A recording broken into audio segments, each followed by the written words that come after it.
Guys, we are back and we're talking to Lou, who's going to tell us a bit about Skylanders Imaginators. Yeah. And I think this is wonderful and I'm really excited about it. Awesome. Ever since I mean, I'll get you to talk about it because you'll say it better than me. But ever since I saw the fact that you guys have basically shaped this whole thing around like kids' drawings, just being like so excited about this game and wanting to have their own little critters in it because they love yours so much and obviously they're drawing their own and that you're like, yeah, we're going to facilitate that. Pretty much. It just warms my heart and it makes me so happy. So please just brief me. Just tell me about the game. Sure. So Skylanders Imaginators, it's our 6th Skylanders game, which is mind-blowing. Yeah. And so we have the guys who created and pioneered this Toys-to-Life genre with Skylanders Spyro's Adventure. It's a team called Toys for Bob. Yep. And they're making basically that power to create your own Skylander and giving it to kids for the very first time. And so ever since we released that first game, we've been getting drawings, pictures, nonstop ideas of what kids would want to have, you know, their Skylanders be. And so what we did was kind of looked at what was common about all those drawings, and it's that they don't want to just make something that looks like a Skylander. They want to make something that plays like a Skylander and sounds like a Skylander. And so using this, what we call creation crystal, which is all fancy. I You'd like to see that there. And you put that on the portal. And then at that point, you get to create your own character from scratch by going to different categories like body and choosing all the different parts. Yep. You can choose all the different sizes. You can give them a cool added aura or glow to your character. Yeah. And then from there, you can go and collect gear to put on your character, which changes the stats of your character. You can choose all the different powers that they have by mixing and matching our elements of our characters, as well as what we call battle classes, which are these new fighting styles. So if you want to be a ninja, you can be a ninja. If you want to be a bazooker, you can be a bazooker, or a knight, or 10 different types of fighting styles. And then on top of that, you get to create your own catchphrase, which is completely insane. And choosing your voice and everything. It's crazy. I just want to call attention to the screen really quickly because I feel like this is really important. It's not just like you guys have made a few options available. No. It's really, there is so much stuff that you've enabled. There is so much there. There, like head, eyes, ears. You can really, and there is We like even have tails. dozens and dozens and dozens. So many options. It's hundreds and hundreds and hundreds, actually. That's it's insane. Fantastic. Yeah, For everyone. Yeah, and so you can see the character we're creating here is a bow slinger, which is our kind of our archer class. Yeah. And so we've got pencil ears, we've got spiky hair, we've got a robotic tail. Nice tux. Oh, yeah. You've got sliders. You got it all sorted. My favorite, we have a tail width slider, which is the single geekiest thing. Make it big. Big tail. You got really thick tail, you got really narrow tail. Make them real buff. This is what's necessary. It's making sure we have kind of burrito both. body. Fantastic. I like it. It's making sure that we have both the accessibility for a younger audience and having the game do a lot of heavy lifting for creativity, but then also allowing there to be the depth for someone who's as obsessive as me to go in. Yeah. You can go into colors and choose every single item's individual color at all points. So if you look at the character, you'd be like, oh, you know, he looks great, but man, I wish those gloves were a darker shade of green. You can go in there and manually change everything. Have you heard much about the reception from this? Like kids who are playing it or adults who are playing it? I mean, what's it been like? I mean, even at the show right now, we've taken it upon ourselves not to make, there's not been the same character twice. Oh, wow. And so just seeing everyone get their hands on it, seeing everyone create their own completely awesome character. Some are going more, you know, heroic and adventurous. Some are going spooky. Some are going kind of silly and goofy. And that's what makes Skylanders so great, is that we have all those different aspects, and they really appeal to everybody. And so putting that in the power of everyone's hands and seeing what kids and players are coming up with has just been eye-opening. It's been really cool to see what people do with it. And it's just so awesome so far. That's fantastic. Yeah. So, I mean, what are we talking about, like, gameplay-wise and other additions that we're seeing? Yeah, so in addition to creating the characters with the Creation Crystal and the Imaginators, one of the big things that we're showing this E3 are our senseis, which is another class of character. And so that's awesome. If you think of the Imaginator, or this created Skylander, and the Crystal as kind of the apprentice, these senseis are the masters. Oh, wow, So they represent kind of the peak battle class abilities. And one of the big things that we're talking about is that we have brought in Crash Bandicoot as one of these senseis. Let's talk about that. Yes. Crash Sensei. That's Please right. teach me your ways. He is a brawler because he uses those hand-to-hand, spinning attacks. And so what we've done is we've actually looked at kind of the history of Crash. We looked at all the things that made Crash special and gave him a boopable nose, as I believe was the That's really important. that's the official so glad technical you worked that term. And so in addition to having a boopable nose, he has just a really great play style that pays a lot of homage to kind of his history, because it's the 20th year of Crash, which is crazy. And so in addition to having him in Imaginators, which we wanted to do to kind of introduce him to a whole new line of gamers, next year we're going to be creating remasters of the first 3 Crash games, which is crazy. But in Imaginators, we wanted to make sure that people got that taste, got in there, got to see how he played. And That's so fantastic. if you see, he's got this really cool spin attack, which is indicative of his original attacks in the very first games. He's got the ability to do this really cool kick and flip attack, but then he can also throw out crates, which are from the very first games. What's neat is that how you can then mix your own attacks into kind of those different powers. So by tossing out the crates, you can then do your spin attack to create a tornado to hurl those into enemies. And so a lot of really fun things there. And then we've even pushed it further by making him the only Skylander with multiple lives. So that when he gets defeated, he does one of his original animations for when he got defeated in the original game. So he'll have a halo and some little wings fly off screen before popping back up from the ground through an RIP tombstone. Or he has a Wumpa fruit launcher and a jetpack that you can get. So really just going in and paying a lot of attention to the history of the character has been a lot of fun. What about Crash makes him, to you, such a good fit for the Skylanders universe? Well, honestly, it's the fact that he's got so much history. And so last year we were able to have a really cool partnership with Nintendo and created Donkey Kong and Bowser characters for Skylanders Superchargers.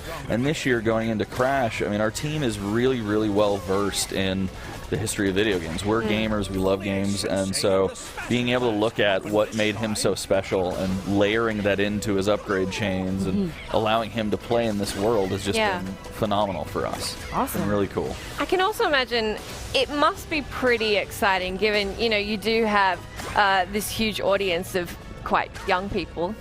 Young children who probably haven't been exposed to Crash the same level, but then you've got their parents who are playing with them who have played Crash growing up or as teenagers or whatever. It must be really nice to bring that together. I mean, honestly, that is totally true. I mean, it's the same thing with Spyro, with having Spyro and Skylanders, and so having the history, but then also reintroducing that to new gamers has just been really cool. And so since our game is really kind of a fun family game for everyone, not just those young gamers.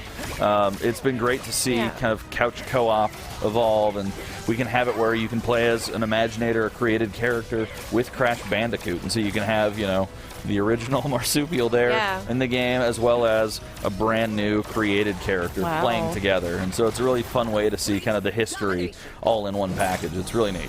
I don't know, it seems so wonderful to me, because when I was a kid, I loved watching my dad play games. Okay, they were usually Planescape Torment, not that kind of game.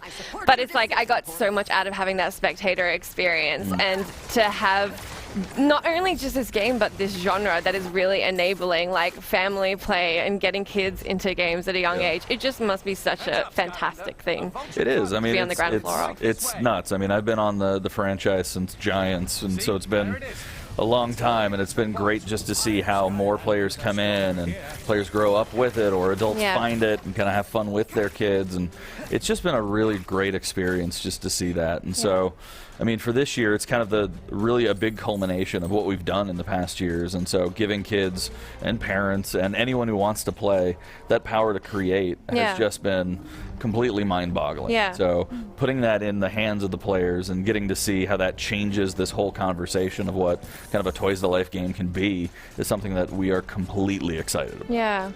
So are you quite conscious of when you're developing or when you're working on, the sequel or the next version of Skylanders, Skylanders you want to do, do you have to be very conscious of younger players that may not be quick to learn mechanics?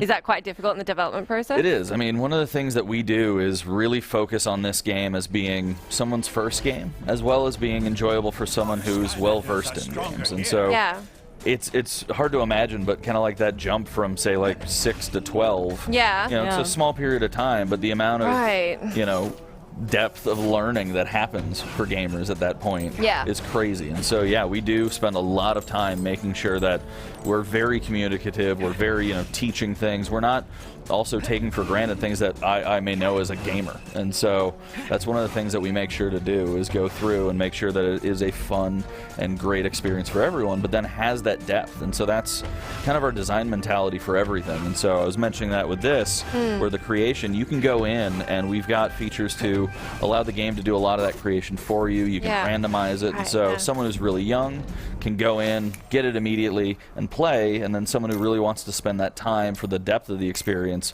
we don't forget about them too, because we're those people. Oh, of course. So going in, adding, you know, stats to the gear so that you can be kind of the really kind of hardcore character creator who's going to create a character focused only on speed. Yep. You can do that, and we do that with the gameplay as well. And so we've got, you know, our multiple difficulty levels. I mean, our nightmare mode is one of the hardest that I've seen. Wow. Really? Yeah. That's, people should know that. Yeah, That's nightmare mode is awesome. And so in this game, I mean, it's going to be kind of that fun, really authentic RPG experience of building your character, getting the best gear, hopping into the hardest mode, and seeing if you can go through. And so it's really a game that kind of grows with your experience. Yeah. And so it's a ton of fun. I had no idea Skylanders had a nightmare mode. We have a nightmare mode. That's awesome. You heard it here first. Skylanders, the Dark Souls of hardcore RPGs. Yeah, I mean, this is just, I just think it's really exciting. I think you guys are doing really cool stuff. Awesome. I mean, how do you feel about the Toys to Life genre? I mean, do you think it's something that is going to become, obviously it's pretty much emerged over the last 6 years or so. Do you think it's going to be a staple?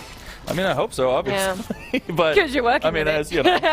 But no, I mean, for us, part of the reason that we, you know, think it's so special is because of how we tackle it. Yeah. You know, I mean, when we came up with the Skylanders concept, bringing a toy to life wasn't commonplace. Yeah. And now, you know, kids have grown up with it, and you kind of have to take at face value that that's now a default level of expectation. Yeah. And so it's not something where we just rest on our laurels making the same game. It's continually coming up with a brand new way to play, a new innovation, and something new and fresh to keep it magical. And really that's, for us, the spirit of this entire kind of category or genre is almost the feeling of it being magical or something unbelievable that we now, you know, bring to the player. I will ask quite quickly, do you feel like Disney Folding Infinity impacts on the genre at all, or on how you guys are doing your thing with Skylanders I mean, at all? honestly, no, just because we spend so much time making these games. I mean, we've already been working on this for years. We're coming out in October. And game development is not, Real thing. And game development is not like this crazy, you know, quick pivoting thing. And so for us, it's always been heads down, focus on innovation, focus on making sure that we are bringing players something special and unique. Yeah. And so really that's what defines our franchise and defines us as, you know, kind of a you know, series, and so that's always been our focus. Yeah. When you do make sequels like this one or the ones you've made before, does it a lot of the ideas for what you want to do with them come internally, or do you just hear a lot about what people want next in the game and you're like, okay, we'll make that happen? I mean, it's a bit of both, right? I mean, so when we see kids sending in their own pictures, one way to interpret that is, oh, I literally want that as a toy in the game. Yep. Versus, say, I want the ability to create that as a toy in the game. So making sure that we're looking and figuring out not just what we as gamers would like to see, but also trying to figure out what the gamer would like to see, but also presenting it in a new and unique way. And so kind of pushing the boundaries, making it feel magical, putting our spin on it, making it something that can only exist as a Skylanders game is kind of our objective there. Yeah, that's fantastic. So do remind us, when can we get our hands on this one? Yeah, so game comes out October 16th. Okay. And so it's going to be out on the PS3, the PS4, the Xbox One, the Xbox 360, and the Wii U. Fantastic. And we're totally excited about it. And then we were really excited because this morning we actually announced that Netflix is going to be distributing a Skylanders Academy TV show. That is awesome. Which is so cool. Oh my god. Yeah. That's awesome. Yeah, so it'll be out this fall, and we've got 2 13-episode seasons lined up. Wow. And we're actually producing it. We have an Activision film and studio department, and it's going to be awesome. That's awesome. Yeah. That sounds really epic. Thank you so much for talking to us about the game. I think it just sounds fantastic. I literally cannot say that enough. Yeah, have a great rest of the show, and we will be back shortly. But in the meantime, enjoy whatever's playing in the meantime. You're watching the GameSpot stage, brought to you by Airheads Bites.